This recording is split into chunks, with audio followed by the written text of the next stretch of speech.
Class seventh में आज हम हिंदी ग्रामर में फोर्थ लेसन का अध्ययन करेंगे। हमारे फोर्थ लेसन का नाम है संधि।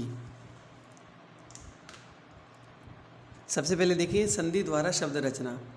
सामान्य अर्थ में संधि समझौते को कहते हैं। समझौता होना उसे हम संधि कहते हैं। व्याकरण में संधि का अर्थ है वर्णों का मेल। जब दो या दो से अधिक शब्दों को मिलाकर एक नया शब्द बनाया जाता है तब उनमें दो निकटवर्ती वर्णों के परस्पर मेल के कारण कुछ परिवर्तन अथवा विकार उत्पन्न होता है। इस परिवर्तन अथवा विकार को ही संधि कहते हैं। जैसे हिम प्लस आलय, यानी यहाँ पर दो निकटवर्ती जो वर्ण होते हैं उनको मिलाने से जो परिवर्तन होता है अथवा विकार उत्पन्न होता है उसे हम क्या नाम देते हैं? संधि। जैसे हिम प्लस आलय, तो मैं के अंदर ए शब्द है और आलय में आ शब्द है, तो ए प्लस आ मिलके आ बन जाएगा, तो क्या बन गया? हिमालय है। ऐसे सु प्लस आगत क्या बनेगा? स्वागतम। अब ये देखिए स्वागत कैसे बना, आपके स आपके है, उसके बाद में ऊ की मात्रा है, तो ऊ का वह बन जाता है यण संधि के अंदर। जब हम संधि के आगे का अध्ययन करेंगे तो उसमें आप समझेंगे। इस प्रकार से यहाँ पर स्वागत शब्द बना। महा प्लस ईश है, महेश है, ई का ए कर दिया, ये नियम गुण संधि का, इसको हम आगे पढ़ेंगे। राज है प्लस ऋषि, राजर्षि, इसको आपको गुण संधि में जो हमें पढ़ना है उसको आगे अध्ययन करेंगे। आगे पढ़ते हैं हम। निकटवर्ती वर्णों के परस्पर मेल से उत्पन्न विकार परिवर्तन को हम संधि कहते हैं। संधि किसे कहते हैं? ये परिभाषा है शॉर्ट ट्रिप्स के माध्यम से। निकटवर्ती वर्णों के परस्पर मेल से उत्पन्न विकार अथवा परिवर्तन को संधि कहते हैं। उपयुक्त उदाहरणों में ए प्लस आ बराबर आ प्लस ई बराबर ए, ऊ प्लस आ बराबर वा और विसर्ग का विसर्ग प्लस री बराबर अर। यहाँ पर विसर्ग है तो विसर्ग में कौन सी संधि हो जाएगी? विसर्ग संधि हो जाएगी। अगर विसर्ग नहीं होता और ये पीछे वाला रह नहीं होता, बीच में अगर रह होता तो यहाँ पर कौन सी हो जाती? गुण संधि।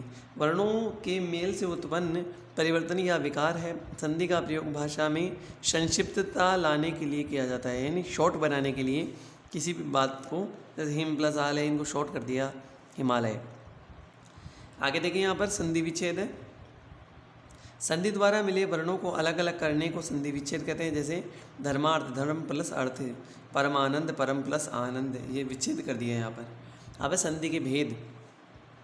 वर्णों में संधि करने पर स्वर, व्यंजन और विसर्ग में परिवर्तन आता है। किसमें परिवर्तन आता है? स्वर में, व्यंजन में और विसर्ग में। इसी के आधार पर संधि के तीन भेद हैं: स्वर संधि, व्यंजन संधि और विसर्ग संधि। सबसे पहले आज हम स्वर संधि पढ़ते हैं। दो स्वरों के आपस में मिलने से जो परिवर्तन होता है उसे स्वर संधि कहते हैं। यह परिवर्तन या विकार भी कई प्रकार से होते हैं। इसी दृष्टि से स्वर संधि के अग्रलिखित भेद माने गए हैं। कौन कौन से भेद हैं उसका हम अध्ययन करते हैं।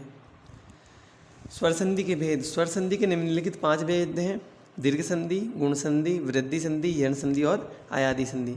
सबसे पहले हम दीर्घ संधि का अध्ययन करते हैं। जब ह्रस्व या दीर्घ ए, ई तथा ऊ अपने प्रकार के ह्रस्व या दीर्घ स्वर से मिलते हैं, उसी से सेम मिलते हैं, तो स्वर दीर्घ हो जाता है। जैसे ए प्लस ए मिल के आ हो जाता है। जैसे उदाहरण है चरण प्लस अमृत, क्या बन गया? चरणामृत। ऐसे ही उदाहरण इनको देखें आप।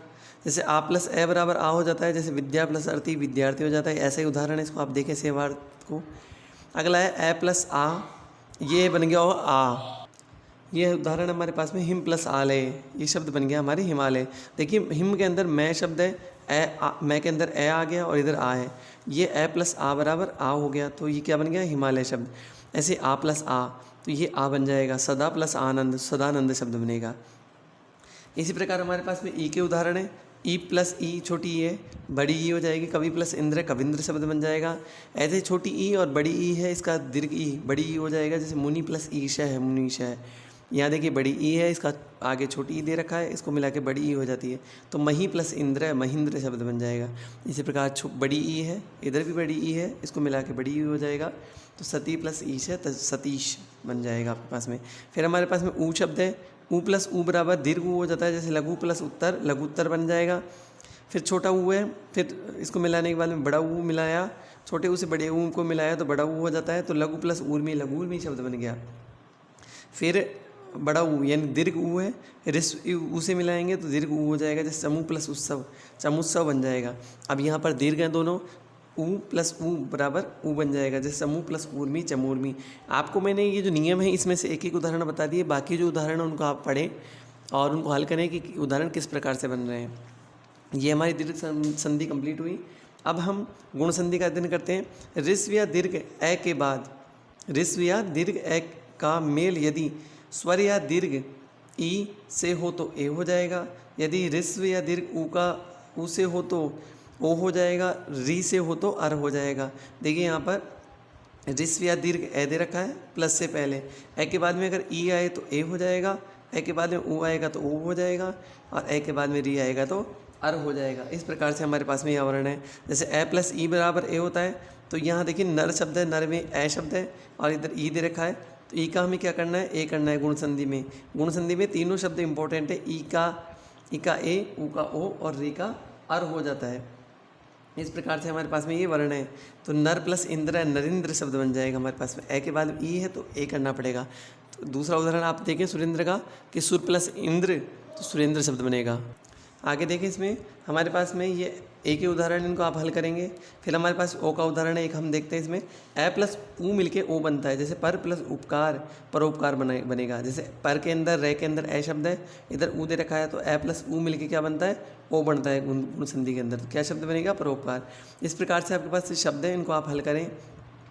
फिर आपके पास में आता है ए प्लस री ऋषि वाला, तो री ये इसमें ये हटा दीजिए, आप इसको हटा दीजिए, केवल री शब्द रखना है। ए प्लस री ये क्या बनेगा, अर के आप हलंत लगा दीजिए क्योंकि आधा ही शब्द है ये रे। ठीक है, संस्कृत का नहीं है ये, हिंदी का ये रे आधा है, इसलिए हमने हलंत लगा दिए यहाँ पर दोनों के। तो ए प्लस री बराबर अर बन जाएगा। तो देव प्लस ऋषि तो क्या बनेगा, देवर्षि शब्द बन जाएगा। अब आपको ये ध्यान रखना है, पहचान क्या है इसकी, यहाँ पर जो रे लगा हुआ है पीछे वाला, अगर ये लास्ट में है तो आपकी कौन सी हो गई, गुण संधि। अगर ये रे अगर बीच में कहीं आ जाता है तो आपका वो विसर्ग संधि का उदाहरण रहेगा, जो विसर्ग की जगह रे रहेगा। इस प्रकार से हमने आज दीर्घ संधि का और गुण संधि का अध्ययन किया। अब स्वर संधि में हम तीसरी संधि पढ़ते हैं, वृद्धि संधि। ए, आ, का, ए, ऐ से मेल होने पर ऐ तथा ए, आ, का, ओ, औ से मेल होने पर औ हो जाता है, इसे वृद्धि संधि कहते हैं। देखिए यहाँ पर ऋस्व या दीर्घ ए अगर आ जाता है और ए या ऐ आता है तो ऐ हो जाएगा, दीर्घ हो जाएगा, यहाँ पर वृद्धि हो जाएगी इनकी, और ओ या औ आएगा तो औ हो जाएगा। जैसे उदाहरण देखते हैं हम, ए प्लस ए बराबर ऐ, एक प्लस एक, तो यहाँ पर देखिए कै के अंदर ए शब्द है और इधर ए है, तो ए प्लस ए मिलके क्या बनेगा, दीर्घ ए। तो यहाँ पर दीर्घ ए की डबल मात्रा लग गई, क्योंकि यहाँ पर एक था तो एक तो मात्रा लगा नहीं थी, और एक हमारे पास में दीर्घ होने की वजह से डबल मात्रा हुई, एक के ऊपर डबल मात्रा लग गई और एक है हमने ऐसे लिख दिया। इस प्रकार से हमारे पास जैसे लोक प्लस एशना लोकेशना शब्द बन जाएगा, डबल मात्रा। वृद्धि संधि की पहचान है कि जब संधि युक्त शब्द रहता है तो उस पर डबल मात्रा रहती है। अब आप दूसरा देखें हमारे पास में जो दे रखा है, जैसे यहाँ दीर्घ का है, दीर्घ का ए प्लस ऐ का ऐ हो जाएगा। जैसे विद्या प्लस ऐश्वर्यम, तो विद्या, तो यहाँ पर क्या होगा, यहाँ पर ए या आ के बाद में अगर ए आता है तो विद्या, ये आ हट जाएगा, क्योंकि आपको आ या ए, आ प्लस ए मिला के ए करना है, तो यहाँ पर यह शब्द अकेला रह गया और इनको मिलाने के बाद में डबल मात्रा हो गई। तो देखिए यह का आ नहीं है, यहाँ पर केवल यह शब्द है, डबल मात्रा हो गई, विद्येश्वरियम शब्द आपके पास में बन गया। अब हम पढ़ते हैं ए या आ के बाद में औ, ए या ओ के बाद में औ शब्द, जैसे जल प्लस ओ गए तो हमारे पास शब्द बन गया जल ओग है। इस प्रकार से हमारे पास में ये शब्द हैं, और ये डबल मात्रा का, ये सिंगल का था, ये औ हो गया। ए प्लस औ बराबर औ, जैसे परम प्लस औषध परमौषध, और ये बाकी जो आपके पास उदाहरण है उनको आप देखें, हल करें। अब हम यण संधि का अध्ययन करते हैं। जब ऋस्व या दीर्घ ई, ऊ या री का मेल अन्य असमान स्वर से होता है तो ई या ये ऊ का व तथा री का रे हो जाता है, इसे यण संधि कहते हैं। अब ये थोड़ा समझ में नहीं आया होगा आपके पास में, इस नियम को देखें। ये ऋस्व या दीर्घ ई अगर होती है और प्लस के बाद में ऋस्व या दीर्घ ई दे रखा है, इसके अलावा अन्य कोई स्वर आए तो ई या ई के स्थान पर ये हो जाता है। आपको केवल इस शॉर्ट याद रखना है, ई के बाद में अगर कोई अन्य वर्ण आता है, इधर प्लस से पहले अगर ई आ गया, इसके बाद इससे रिलेटिव वर्ण नहीं आएगा, इससे अलग अगर वर्ण आएगा, ई के बाद में कोई भी अगर स्वर आएगा, जैसे यहाँ पर ए दे रखा है तो ई का ये बन जाएगा, ऊ का वह बनेगा, री का रे बनेगा और री का ल आपके संस्कृत में बनता है। तो आपके पास 3 है, तो आप 3 देखें। जैसे पहला उदाहरण आपके पास में अति प्लस अधिक। देखिए यहाँ पर प्लस से पहले ई की मात्रा है और यहाँ पर कोई भी स्वर है ई के अलावा, तो ई होने से यहाँ पर क्या कर देंगे, ई का हम ई और ए को मिलाकर यह कर देंगे। तो यहाँ पर ये जो वर्ण था ये तो आधा रह गया क्योंकि मात्रा थी, तो ए ऐसे कैसे ले लिया हमने, ये तय आधा रह गया इसलिए तय आधा लिख दिया हमने, और ई और यह मिलाकर हमने यह शब्द कर दिया, ई और ए मिला के यह बना दिया, और अधिक शब्द हमने ऐसे कैसे लिख दिया। तो हमारे पास क्या वर्ण बना, अत्यधिक शब्द। ये जैसे यदि प्लस अपि तो यद्यपि, अति प्लस आवश्यक अत्यावश्यक।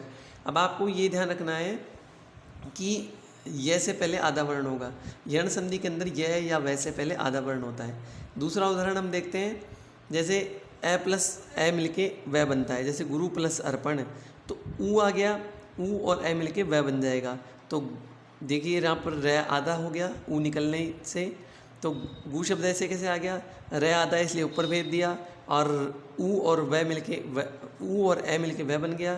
तो ये आपके पास में गुरु शब्द बन गया, और अर्पण में पर्ण जो शब्द था उसको पे हमने पीछे लगा दिया। इस प्रकार गुरु और पर्ण शब्द हमारे पास में बन के आ गया। जैसे अनु प्लस अवय, अनु प्लस अय अन्वय शब्द बन गया क्योंकि ऊ और ए मिलके वह बन गया, और न ऊ की वजह से आधा रह गया तो हमने आधा लिख दिया। इस प्रकार से ये वर्ण बन गए हैं। अब आपके पास में ये जो वर्ण है इसको आप हल करें। जैसे ऊ प्लस ए यहाँ दे रखा है आपके पास में, तो वे शब्द कर दिया इन्होंने। देखिए यहाँ पर वे क्यों करा है इन्होंने कि ए प्लस अनु प्लस एशना, तो अनु में जो आपके पास ऊ है और इधर ए दे रखा है तो ये वह बन जाएगा, और एक की हमने मात्रा कर दी यहाँ पर, तो क्या बनेगा हमारे पास में शब्द, क्योंकि यहाँ पर ए जो शब्द है वो किससे बना आपके पास में, ए सिंगल शब्द नहीं है, संयुक्त वर्ण है, इस वजह से हमने इसकी मात्रा लगा दी। अनु प्लस एशना, अन्वेषणा शब्द बन गया आपके पास में। ये इंपॉर्टेंट है, इसको देखना आप अन्वेषणा शब्द को। इस प्रकार आपके और भी वर्ण दे रखे हैं, जैसे ए प्लस ऊ प्लस ई बराबर वी, अनु प्लस इत अनवित शब्द दे रखा है। इसको आप हल करें कि एक शब्द किस प्रकार बना। जैसे ऊ है उसके बाद में ई है तो इसका क्या बनेगा, वी शब्द बन जाएगा, क्योंकि ऊ का तो वह करना है हमें और ई की मात्रा हमने लगा दी इसके अंदर, तो अन्वित शब्द बन गया आपके पास में। आप जैसे री प्लस ए बराबर रे बनेगा, जैसे पितृ प्लस अर्थ प्रत्यर्थ शब्द बन गया हमारे पास में। देखिए री का क्या करना था हमें, री का हमें रे करना था और ए मिलाना था, तो ए मिला से ही रे पूरा हो गया, और तय और रे मिलके त्रय बनता है, और ये लास्ट वाला हमने मिला दिया। तो इस प्रकार हमारे पास में प्रत्यर्थ शब्द बना। तो यण संधि हमारी कंप्लीट हुई। ये उदाहरण है, उनको आप हल करें। अब पांचवी हमारे पास में अयादि संधि। ए आई और ओ और औ का मेल किसी स्वर के साथ होने पर उसे क्रम से आए आए या अव या आव हो जाते हैं। जैसे ए और कोई भी स्वर हो इसके अलावा, अगर ऐसा ही अगर वर्ण आ जाता है तो दीर्घ संधि हो जाएगी, अगर अलग वर्ण आता है तो कोई परिवर्तन होगा। ए के बाद में अगर कोई भी स्वर होता है तो आए कर देते हैं, और आई के बाद में होता है तो आए कर देते हैं, ओ के बाद में होता है तो अव कर देते हैं, और आउ के बाद में होता है तो आव कर देते हैं। इसका एक एक उदाहरण हम देखते हैं। जैसे ए के बाद में आई शब्द दे रखा है, तो ए का और आए के स्थान पे क्या होगा, आई शब्द हो जाएगा। जैसे उदाहरण हमारे पास में शे प्लस अन, देखिए यहाँ पर ए की मात्रा है और इधर ए की मात्रा है, तो इसकी जगह क्या बन जाएगा हमारे पास में आई शब्द, तो शयन शब्द बनेगा। यहाँ पर दीर्घ है, ये सिंगल था, ये दीर्घ है, दीर्घ की वजह से डबल मात्रा है, तो इसका क्या बनेगा आए। गेई प्लस अक, तो गे का गा, गय शब्द ऐसे कैसे है, इसमें आय मिला देंगे तो गाय, और कै शब्द इसमें मिलाया तो गाय के शब्द बन गया। इसी प्रकार हमारे पास में ओ शब्द है, तो ओ का क्या होगा हमारे पास में, जैसे ओ प्लस ए बराबर अव, तो भो प्लस अन यानी भवन। यहाँ पर ओ की जगह क्या हो जाएगा अव, क्योंकि ओ प्लस ए मिलके अव बनेगा, तो भय अव और न भवन। और यहाँ पर देखिए चौथा उदाहरण औ प्लस ए बराबर आव हो जाएगा यहाँ पर आपके पास में, तो पौ प्लस अक पावक, नौ प्लस इक नाविक। इस प्रकार से हमारे वर्ण बनते हैं, संधि बनती है। आज हमने स्वर संधि में पांचों संधियों का अध्ययन किया, दीर्घ संधि, गुण संधि, वृद्धि संधि, यण संधि और अयादि संधि। आज का जो आपने पढ़ा उसके जो उदाहरण हैं उनको आप हल करें, इनको समझें कि किस प्रकार से हैं और इनको हल करके अपनी कॉपी में नोट करें। आज का कार्य हम यहीं तक रखते हैं, इन्हें आप रिवीजन के रूप में अध्ययन करें।